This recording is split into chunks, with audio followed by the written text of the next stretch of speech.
Et quand vous êtes arrivé à la CMIS de Camayen, qu'est-ce qui s'est passé? Bon, là-bas, c'est là-bas que dans la cour, je vous ai dit personnellement ce que j'ai reçu, des injures de tout genre, et puis c'est des coups physiquement reçus, au vu et au su du colonel qui commandait l'équipe. Il a entendu, je lui ai dit, mon colonel, vous entendez ces paroles? Il a dit, il entend, mais on verra bien, etc. Donc ce sont des gens... Vous avez son nom? Vous le connaissez? Bon, je ne le connais pas personnellement, mais parmi ceux qui m'ont insulté, il y en avait un qui était en tenue civile. Il portait une chemise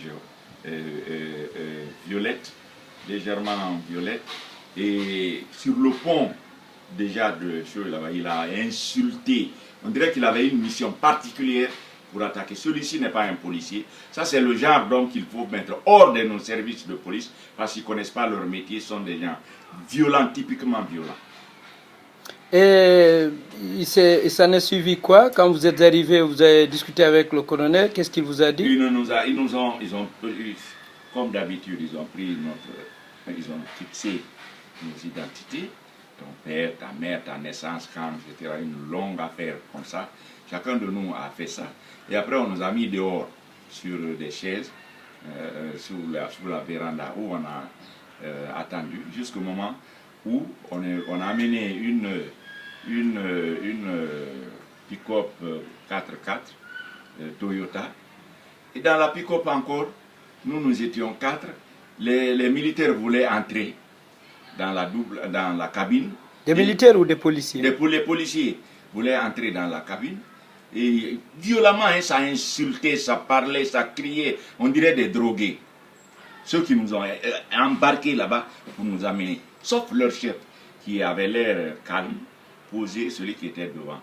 Mais les autres là avaient l'air, avec les yeux d'hommes qui sont drogués.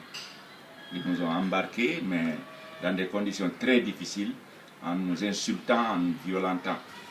Et ils vous ont conduit à la DPJ? À la DPJ, où là-bas, heureusement, on a trouvé un homme vraiment décidé à ne pas mettre le feu à l'essence.